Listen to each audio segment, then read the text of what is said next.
আসসালামু আলাইকুম, আশা করি সবাই ভালো আছেন। বিরক্ত পড়ালেখা আপনাদের সবাইকে স্বাগত। এন্ড আজকে আমরা ঢাকা বোর্ড 2022 এর কোশ্চেন সলভ করব। 2022 এর কোশ্চেন যদি আপনি খেয়াল করেন, ফার্স্ট কোশ্চেনটা ছিল আপনার জি এক্স ওয়াই ইকুয়ালস টু আমার 0 বৃত্ত দ্বারা ওয়াই অক্ষে খণ্ডিত অংশের পরিমাণ নির্ণয় করো। ওয়াই অক্ষে খণ্ডিত অংশের পরিমাণ নির্ণয় করতে বলছে। এন্ড আমরা বৃত্তের সাধারণ সমীকরণটা দেখছি, ওয়াই অক্ষটা অ্যাকচুয়ালি আপনার এফ এর সাথে থাকে। এটা কি আমার বৃত্তের সাধারণ সমীকরণ, যেটা আপনার মনে রাখা লাগবে। X square plus y square plus 2gx plus 2fy plus c। এই জায়গা থেকে আপনাকে কি নির্ণয় করতে বলছে? এফ এর এই যে এফটা খণ্ডিত ওয়াই অক্ষটা বলছে, তার মানে আপনার এফ ধরে নিতে হবে। ওয়াই অক্ষে খণ্ডিত অংশের পরিমাণ নির্ণয় করো। আমরা খণ্ডিত অংশের পরিমাণ ইকুয়ালস টু আমরা কি জানি? আমরা জানি কি 2 root over f square minus c. এটা আমরা জানি। এখন আপনি যদি দেখেন যে আপনার জি ইকুয়ালস টু কি দেওয়া ছিল, আমি যদি একটু লিখি বড় করে, যে জি ইকুয়ালস টু আমার দেওয়া ছিল x square plus y square minus 6x plus 8y plus 9। এটা আমার দেওয়া ছিল। এখন চিন্তা করেন, আপনার এফ এর মানটা প্রয়োজন। এফ আমার কার সাথে আছে? এফ আমার 8 এর সাথে আছে, রাইট? সো 8 এর সাথে আপনি যদি এফ এর মানটা বের করতে চান, কেমনে বের করবেন? এফ ইকুয়ালস টু আমরা কি জানি? y divided by 2। কিংবা আপনি বৃত্তের সাধারণ সমীকরণ আকারে নিয়ে আসলেও দেখবেন একই মান, আপনি যেভাবে চান। So y equals to F equals to আমার কি দাঁড়ায়? এফ ইকুয়ালস টু দাঁড়ায় হচ্ছে কি আমার, যদি আমি এফ ইকুয়ালস টু চিন্তা করি, এফ ইকুয়ালস টু দাঁড়ায় আমার 8 ডিভাইডেড বাই 2 কিংবা আমার 4। দ্যাট মিন্স আমার খণ্ডিত অংশের পরিমাণ কি হবে? 2 root over 4 square minus c equals to কত? আমার c ইকুয়ালস টু আমার 9 দেয়া আছে। দ্যাট মিন্স আমার 9 হবে। দ্যাট মিন্স আমার 2 ডিভাইডেড বাই 16 মাইনাস 9 কিংবা 2 রুট ওভার 7। এটাই আমার অ্যানসার ক নম্বরের জন্য। এটাই আমার অ্যানসার। এখন যদি আমি খ নম্বরের কথা চিন্তা করি, খ নম্বরে কি দেয়া আছে? দেখাও যে দৃশ্যকল্প 1। এই যে এটা কি আমার দৃশ্যকল্প 1, সিনারিও 1। এটা কি আমার সিনারিও 2। আচ্ছা, সিনারিও 1 এ এক অনুযায়ী বৃত্তের সমীকরণ নির্ণয় করো। সরি, খ নাম্বারটা দৃশ্যকল্প 1 এ বর্ণিত f ইকুয়ালস টু 0 সমীকরণ f, এই যে সমীকরণ f ইকুয়ালস টু 0 রেখাটি gxy 0 বৃত্তের একটি স্পর্শক। ধরেন আপনি একটা বৃত্ত আর্ট করছেন, এই যে একটা বৃত্ত আর্ট করছেন, এই বৃত্তটা আপনি আর্ট করছেন। আর্ট করার পরে কি বলছে? বৃত্তটা ইকুয়ালস টু আমার কি? জি। দ্যাট মিন্স জি এর সমীকরণটা কার? বৃত্তের সমীকরণ। আচ্ছা, এরপর কি বলছে? এরপর বলছে হচ্ছে কি এফ রেখাটি স্পর্শক। আপনি ধরেন হচ্ছে একটা ব্যাসার্ধ আর্ট করছেন, এই ব্যাসার্ধ, ঠিক আছে? এইটা আপনার স্পর্শ করে একটা রেখা গেছে, এই যে স্পর্শ করে একটা রেখা গেছে, এই রেখাটা গেলে এই রেখাটা কি আমার? এই রেখাটা হচ্ছে কি আমার এফ, ঠিক আছে? আপনার বৃত্তটা জি, আর বৃত্তের যে আপনি ব্যাসার্ধ আর্ট করছেন, ব্যাসার্ধকে স্পর্শ করে যে রেখাটা গেছে, এটা আমার কি? এফ, ঠিক আছে? এন্ড এটাই আমরা কি স্পর্শক বলি। তার মানে আপনার জেনারেল নলেজ থেকে আপনি এটা বলতেই পারেন যে স্যার, আপনার ব্যাসার্ধ আর হচ্ছে কি আমার এই যে এফ এর যে হচ্ছে কি আমি রেখাটা আর্ট করছি, এটা যদি লম্ব দূরত্বের কথা চিন্তা করেন, এই যে লম্ব আর্ট করলেন একটা, এটাই তো আমার লম্ব, তাই না? এই যে এটাই তো আমার লম্ব, ব্যাসার্ধটাই তো আমার লম্ব। সো লম্ব দূরত্ব আর ব্যাসার্ধ দুইটা আমার সমান হবে। দুইটা সমান হলেই ওইটা আমি ওই বৃত্তের স্পর্শক বলতে পারবো, ঠিক আছে? একটা বৃত্তের স্পর্শক কোনটা? ব্যাসার্ধ আর কি আপনার লম্ব দূরত্ব। কেন লম্ব দূরত্ব? কারণ হচ্ছে এই যে রেখা আর্ট করলে ব্যাসার্ধটাই তো আপনার লম্ব দূরত্ব, তাই না? সো আপনার সেকেন্ডটা কি কন্ডিশন হচ্ছে কি? সেকেন্ডে আমার কন্ডিশন, আমার ব্যাসার্ধ ইকুয়ালস টু আমার কি করা লাগবে? ব্যাসার্ধ ইকুয়ালস টু আমার লম্ব দূরত্ব প্রমাণ করা লাগবে। লম্ব দূরত্ব প্রমাণ করা লাগবে, তাহলে ব্যাস কি আমার শেষ, ঠিক আছে? সো ব্যাসার্ধ আপনি বের করেন। ধরো চলেন আমরা ব্যাসার্ধ বের করি। আচ্ছা, ব্যাসার্ধ ইকুয়ালস টু আপনি কি জানেন? ব্যাসার্ধ ইকুয়ালস টু হচ্ছে কি আমরা জানি, যে ব্যাসার্ধ ধরেন খ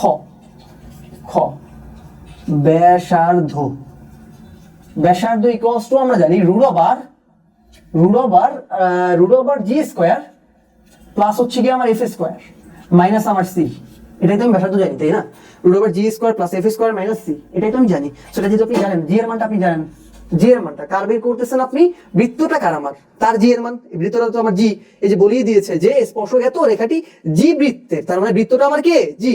তার মানে জি বৃত্তের আপনার জি কোনটা? এই জি হচ্ছে কি এই যে -6। এফ কোনটা? এফ হচ্ছে কি আমার 8। কেন 8? এই যে বৃত্তের সাধারণ সমীকরণ থেকে আমি পাইছি। সো আমি জি এর মানটা যদি বের করতে চাই, জি এর মানটা কি হবে? এই জায়গায় আপনি জি এর মানটা বের করতে চান, আমি একটু এই সাইড অ্যাড করি। জি ইকুয়ালস টু আমার কি হবে? আচ্ছা, এই জায়গায় অ্যাড করি জি ইকুয়ালস টু আমার কি দেয়া আছে? -6 x ডিভাইডেড বাই 2, তার মানে আমার কি -3 হবে। আর আমার f ইকুয়ালস টু কত দেয়া? f ইকুয়ালস টু হচ্ছে কি 8 দেয়া, তার মানে আমার f ইকুয়ালস টু কত হবে? f equals to 8 divided by 2, that means আমার 4 হবে। g স্কয়ার ইকুয়ালস টু আমার কত দেয়া? g স্কয়ার ইকুয়ালস টু হচ্ছে কি আমার -3 হোল স্কয়ার প্লাস হচ্ছে আমার কি 4 হোল স্কয়ার মাইনাস c এর মান কত দেয়া? আমার 9 দেয়া। সো আমার ব্যাসার্ধ ইকুয়ালস টু কত হবে রুট ওভার হচ্ছে গিয়া 3 স্কয়ার কে যদি আপনি স্কয়ার 9 ই হবে -3 কে স্কয়ার করলে আপনার 9 হয় প্লাস হচ্ছে গিয়া 16 মাইনাস আমার 9 রুট ওভার 9 এন্ড 9 কাটেন দেন হচ্ছে গিয়া আপনার কত হয় না কাটেন যোগ প্লাস মাইনাস করলে আপনার কত হয় -16 হয় -16 কে 4 লিখতে পারেন না অবশ্যই আপনি 4 লিখতে পারেন যেটা আপনি 4 লিখতে পারেন তার মানে আপনি বলতেই পারেন যে ব্যাসার্ধ ইকুয়ালস টু আমার 4 পাইছি ব্যাসার্ধ বের করছেন ব্যাসার্ধের পর আমার কি প্রয়োজন ব্যাসার্ধের পর আমার লম্ব দূরত্ব প্রয়োজন লম্ব দূরত্বের জন্য আপনার সমীকরণটা প্রয়োজন সমীকরণটা আপনার দিয়ে দেয়া আছে যে f দিয়ে দেয়া আছে উদ্দীপকে এন্ড সমীকরণের সাথে আরেকটা জিনিস প্রয়োজন সেটা হচ্ছে কি আপনার এই যে কেন্দ্রটা আপনার প্রয়োজন কি প্রয়োজন আপনার কেন্দ্র এখন চিন্তা করেন আপনি কেন্দ্র কেমনে বের করবেন কেন্দ্র বের করার ফর্মুলাটা আমরা জানি কি কেন্দ্রবিন্দু আমি একটু উপরে লিখি কেন্দ্রবিন্দু ইকুয়ালস টু আমি জানি কি -g -f ঠিক আছে সো -g এর মান কত মান -g আমার কত আছে g হচ্ছে কি আমি বের করছিলাম কিছুক্ষণ আগে g এই যে g ইকুয়ালস টু আমি বের করছিলাম -3 আর কি আমার আর হচ্ছে কি আমার -f এর মানটা প্রয়োজন f কই f আমার ছিল 8 তার মানে -4 প্লাস করলে আপনার হচ্ছে কি 3 হয় প্লাস আর আমার কত -4 এটাই কার মান আমার এটা আমার কেন্দ্রবিন্দুর মান কার মান কেন্দ্রবিন্দু দ্যাট মিন্স আমি কেন্দ্রবিন্দু ইকুয়ালস টু লিখলাম যে আমার কত -3 -4 এই যে x আর y এর মানটা আমি পেয়ে গেলাম এখন আমার লম্ব দূরত্বের সূত্র আমি জানি কি লম্ব দূরত্বের সূত্র হচ্ছে কি আপনি যদি চিন্তা করেন কেন্দ্রবিন্দু আচ্ছা এই জায়গায় লিখি আমি কেন্দ্রবিন্দু এত থেকে লম্ব দূরত্ব আচ্ছা দূরত্ব সমীকরণ f এর জন্য আচ্ছা সমীকরণ f টা আমার কি দেয় সমীকরণ f টা আমি এই জায়গায় লিখি f ইকুয়ালস টু আমার কি দেয় সমীকরণ f দেয়া হচ্ছে কি আমার 3x -4y -5 আচ্ছা দূরত্বের সূত্র ইকুয়ালস টু আমি কি জানি সূত্র ইকুয়ালস টু জানি হচ্ছে কি আমার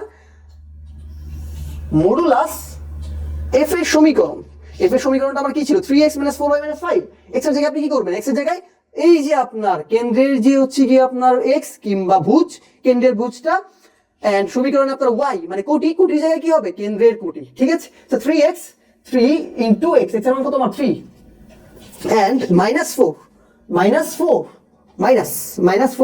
y এর মান কত আমার y এর মান -4 এন্ড এইটা কি আমার গুণ আকারে আছে গুণ আর আমার -5 মডুলাস রুট ওভার x এর সহগ কত আমার 3 হোল স্কয়ার মাইনাস আমার মাইনাস কি আমার y এর সহগ আমার কত আছে -4 আছে -4 y এর সহগ -4 হোল স্কয়ার শেষ ঠিক আছে আপনি এখন করেন এখন করলে কি হয় এখন করলে হয় হচ্ছে গিয়া 3 into 3 9 মডুলাস 9 -4 প্লাস 16 এন্ড আমার কত -5 এটাই তো হয় আর আমার নিচে কি হয় রুট ওভার 3 থেকে 9 প্লাস কি আমার 4 4 16 দ্যাট মিন্স আমার হয় হচ্ছে গিয়া 19 প্লাস 16 -5 এখানে আমার 20 হয় আর নিচে আমার কত হয় রুট ওভার 25 কে অবশ্যই আপনি 5 লিখতে পারেন রুট ওভার 25 কে অবশ্যই 5 লিখতে পারেন 5 থেকে কাটাকাটি করলে 4 হয় এন্ড যেটা আমার কি যে লম্ব দূরত্ব ইকুয়ালস টু আমার কি 4 লম্ব দূরত্ব ইকুয়ালস টু আমার কি 4 বুঝতে পারছেন আশা করি বুঝতে পারছেন দ্যাট মিন্স আমি প্রমাণ করলাম কি ব্যাসার্ধ ইকুয়ালস টু আমার লম্ব দূরত্ব এন্ড প্রমাণে তো আমার এটাই চাইছে বৃত্তের একটা স্পর্শক প্রমাণ করব আমি জানি ব্যাসার্ধ ইকুয়ালস টু আমার লম্ব দূরত্ব হলে এটা একটা বৃত্তের স্পর্শক ঠিক আছে আশা করি আপনি খ নাম্বারটাও বুঝতে পারছেন এখন আমরা একটু গ নাম্বারে যাই গ নাম্বারে আপনি একটু চিন্তা করেন তো গ নাম্বারে আপনাকে কি চাইছে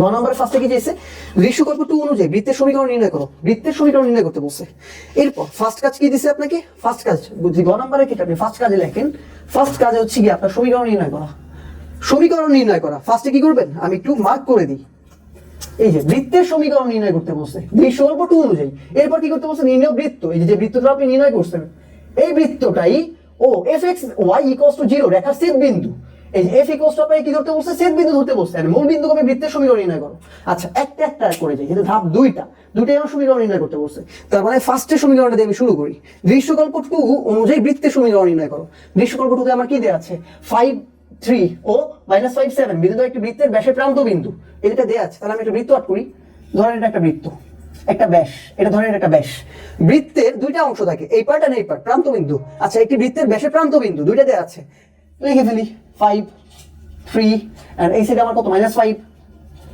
7। এটাই তোমার দেয়া কি নির্ণয় করতে বলছে, এই জায়গা থেকে আপনাকে সমীকরণ নির্ণয় করতে বলছে, এই জায়গা থেকে আপনাকে সমীকরণ নির্ণয় করতে বলছে। দেখেন আপনি এই জায়গা থেকে সমীকরণ কেমনে খুব সহজে আপনি নির্ণয় করতে পারেন, খুব সহজেই কিন্তু আপনি নির্ণয় করতে পারেন যদি আপনার কাছে মূল বিন্দুটা দেয়া থাকে। মূল বিন্দুটা দেয়া থাকলে কি আপনি খুব সহজে যে x -x1 into y -y1 ওই যে সূত্রটা ফেলে আপনি কি করতে পারতেছেন, সমীকরণ নির্ণয় করতে পারতেছেন। সো আপনার মূল বিন্দুটা প্রয়োজন, মূল বিন্দুটা দুটো প্রান্ত দেয়া থাকলে আমি কি জানি এটাও আমার x, এটাও আমার x, দুটো x যদি আমি যোগ করে দিই, দুইটা x যদি আমি এডিশন করে দিই, তারপর আপনার 2 দিয়ে ভাগ করে দিই তো আমার 2x হবে, এরপরে যদি আমি ভাগ করে দিই 2 দিয়ে তাহলে তো আমার হয়ে যাবে, তাই না? কেন্দ্রবিন্দু বের হয়ে যাবে। সো আপনি এক কাজ করেন, কেন্দ্রবিন্দুটাকে বের করেন, কেন্দ্রবিন্দু। আচ্ছা কেন্দ্রবিন্দু ইকুয়ালস টু আমার কত 5 - 5 এডিশন করা লাগবে, 5 প্লাস মাইনাসে মাইনাস 5 ডিভাইডেড বাই 2 আর আমার কি 3 plus 7 divided by 2 equals to আমার কত হয়, ইকুয়ালস টু হয় হচ্ছে কি আমার 5 - 5 0ই হয় 0 আর এই দিকে আমার কত 10 3 ডিভাইডেড বাই 2 দ্যাট মিন্স 5 হয়। তার মানে আমার এই বৃত্তটার কেন্দ্রবিন্দু কত, আমার এই বৃত্তটার আমার কেন্দ্রবিন্দু হচ্ছে গিয়া 0 আর 5, 0 আর 5, এটাই তো আমার কেন্দ্রবিন্দু। এখন আপনার কাছে কেন্দ্রবিন্দু দেয়া আছে, আপনি খুব সহজেই কি সমীকরণটা নির্ণয় করতে পারবেন না? অবশ্যই পারবেন। সে সমীকরণটা নির্ণয় করার ক্ষেত্রে আপনি যদি দেখেন বৃত্তের সমীকরণ ইকুয়ালস টু আমার কি দেয়া, বৃত্তের সমীকরণ ইকুয়ালস টু আমি জানি কি x - x1 y - y1 equals to আমার ব্যাসার্ধ হোল স্কয়ার ব্যাসার্ধ হোল স্কয়ার, এটাই তো আমি জানি, তাই না?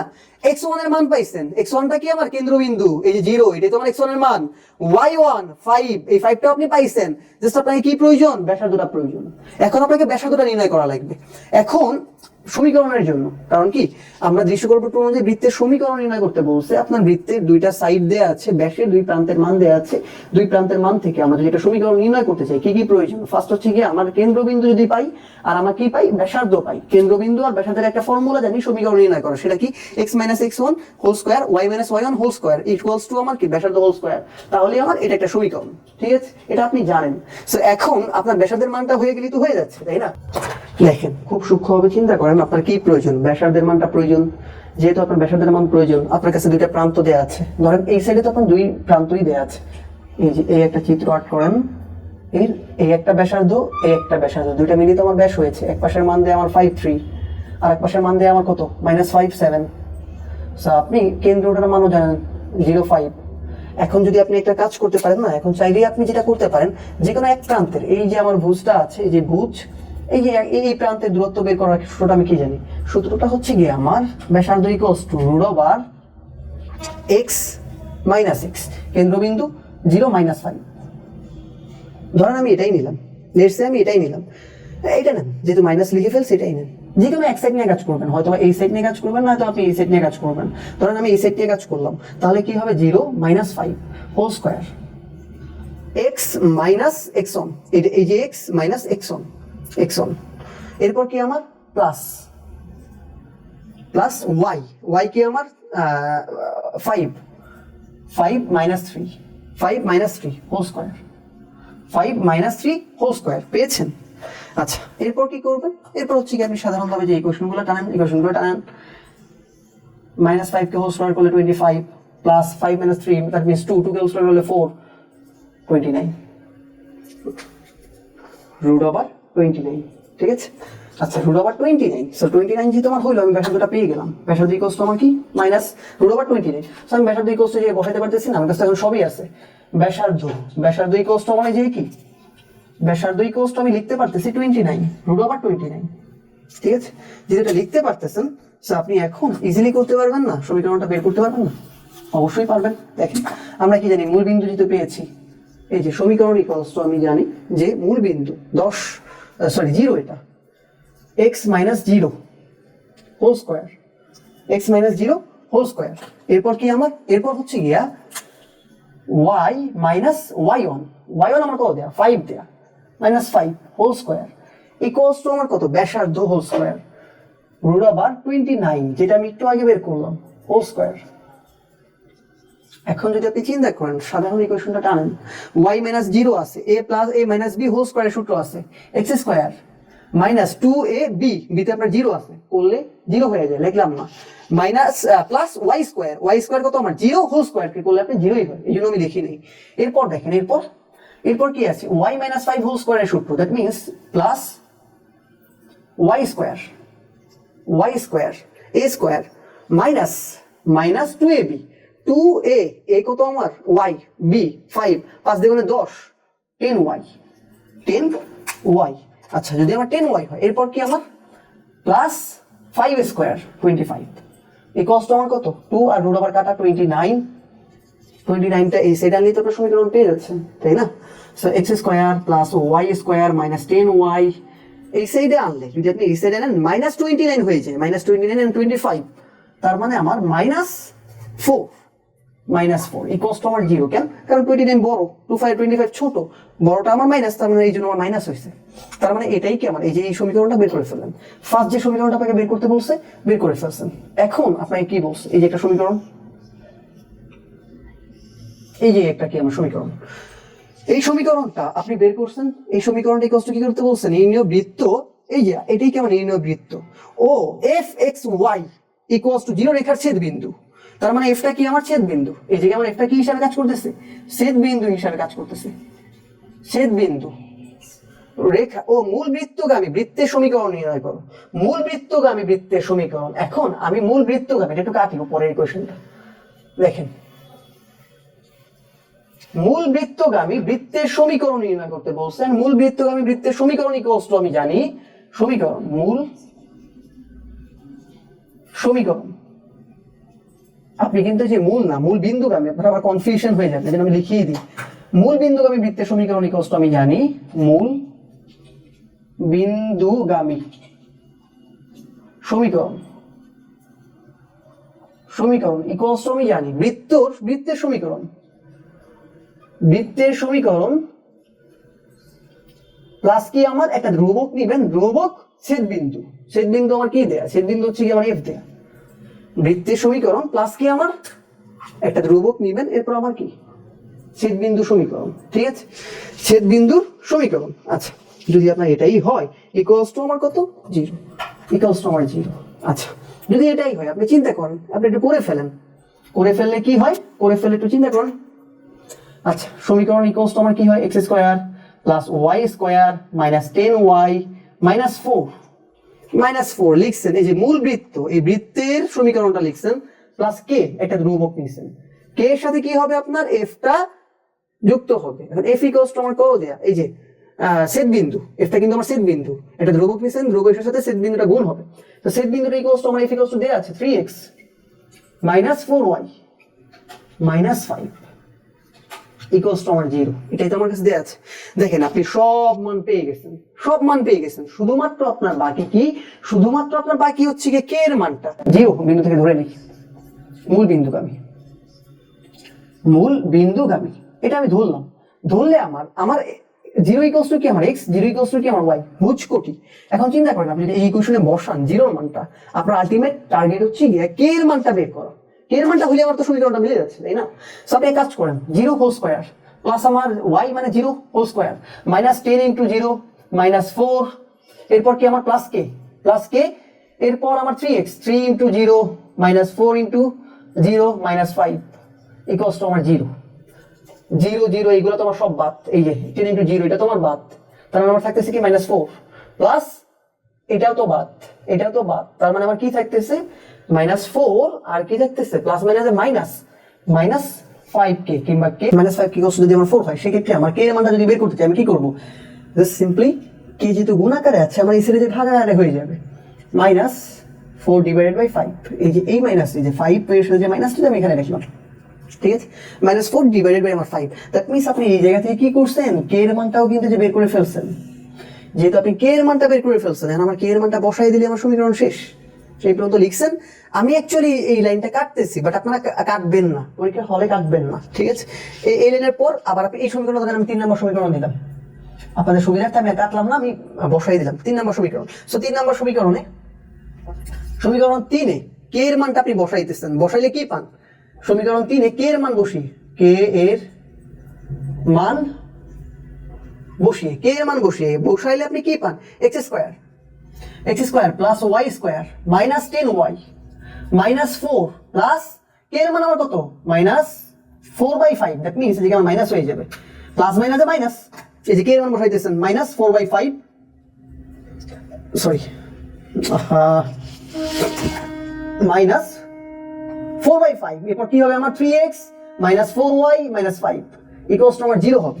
এখন যদি আপনি একটু চিন্তা করেন, এখন কি এর মান পাইছেন, এটা তো ভগ্নাংশ আকারে আছে, এন্ড বৃত্ততে সমীকরণে সাধারণত আপনি ভগ্নাংশ রাখতে চাইবেন না। যখন আপনি রাখতে চাইবেন না কি করেন, এই যে 5 আছে না, উপরে সবগুলো আপনি 5 দিয়ে গুণ করে দেন, তাহলে আমার কি হবে 5 5 কাটা যাবে, সমীকরণে ভগ্নাংশ চলে যাবে। ঠিক আছে, এই জন্য আপনি কি করতে পারেন, 5 দিয়ে সবাইকে আপনি গুণ করে দেন, গুণ করে দিলে সরি উপরে সবগুলোকে আপনি গুণ করে দেন, তাহলে আমার 5 চলে যাচ্ছে, ভগ্নাংশ চলে যাচ্ছে। ঠিক আছে, গুণ করে দিলে আপনি কি হবে minus 5x square plus 5y square minus 50y 50 5 দ্বিগুণে 50 minus 4 5 20, এরপর আমার কি হবে মাইনাস এই 5 আর উপরের 5 কিন্তু আপনার চলে গেছে, 5 এর উপরে তো আপনি 5 গুণ করছেন, 5 চলে গেছে, দ্যাট মিন্স আমার মাইনাস 4 থাকে, 4 আর এখানে কি আছে 3x minus 4y minus 5 equals to আমার কত 0। আচ্ছা, এই সমীকরণটা যদি নির্ণয় করেন সেক্ষেত্রে আমার কি হয় 5x square plus 5y square minus 50y minus 20 minus 4 3 4 12x minus plus 4 4 16y আর আমার কি minus A plus 20 equals to আমার 0। দেখেন তো কি কাটাকাটি করা যায়, এটা কাটাকাটি করা যায়, 16y থেকে 15y চলে গেলে আবার 34 থাকে, তারপর যেগুলো আছে সাজাই লেখেন 5x square plus 5y square, তারপর আমার কি হবে, এটা তো আমার চলে গেছে 50y থেকে 16y বাদ দিলে আমার হচ্ছে গিয়া মাইনাস 34y থেকে 34y আর আমার মাইনাস 12x, এটা তো আমি কিছু করতে পারতেছি না, আর বাকিটা তো চলেই গেল ইকুয়ালস টু আমার 0। বুঝছেন, এই তো আপনার সমীকরণ, এই দুটো সমীকরণ তো আপনার কাছ থেকে চাইছে, এই দুটো সমীকরণ আপনি বের করছেন। ফার্স্টের সমীকরণটা কি ছিল, ওই যে সমীকরণ নির্ণয় করো যেটা আমি করছি, এই যে সমীকরণটা, এটাই তো আমার চাইছিল, তাই না? এরপর কি করছেন, এরপর হচ্ছে কি আমার ছেদ বিন্দু দেয়া ছিল, বাট কে এর মানটা আপনাকে দেয়া ছিল না, কে এর মানটা আপনি বের করছেন, বের করে সমীকরণে বসাই দিয়েছেন, শেষ, এটাই তো আমার চাইছে। আশা করি ক্লাসটা অনেক বেশি ভালো লাগছে, যদি ভালো লাগে কিংবা বুঝাতে কোথাও সমস্যা হয় কাইন্ডলি আপনি আমাদেরকে সাজেশন দিতে পারেন, আপনার মতামত জানাইতে পারেন, কিংবা আপনার যে কোনো কোয়ারি থাকলে, যে কোনো প্রবলেম ফেস করলে আপনি আমাদের গ্রুপে কিংবা কমেন্টে আমাদেরকে এই বিষয়ে জানাতে পারেন। আমরা উইদিন 4 to 6 আওয়ার্স এর ভিতরে আমরা রিপ্লাই দেব, এক্সপ্লেনেশন সহ কোনো কোয়ারি থাকলে ইনশাআল্লাহ। আচ্ছা, ভিডিওটি ভালো লাগলে অবশ্যই চ্যানেলটি সাবস্ক্রাইব করবেন। ভালো থাকবেন, আল্লাহ হাফেজ, আসসালামু আলাইকুম।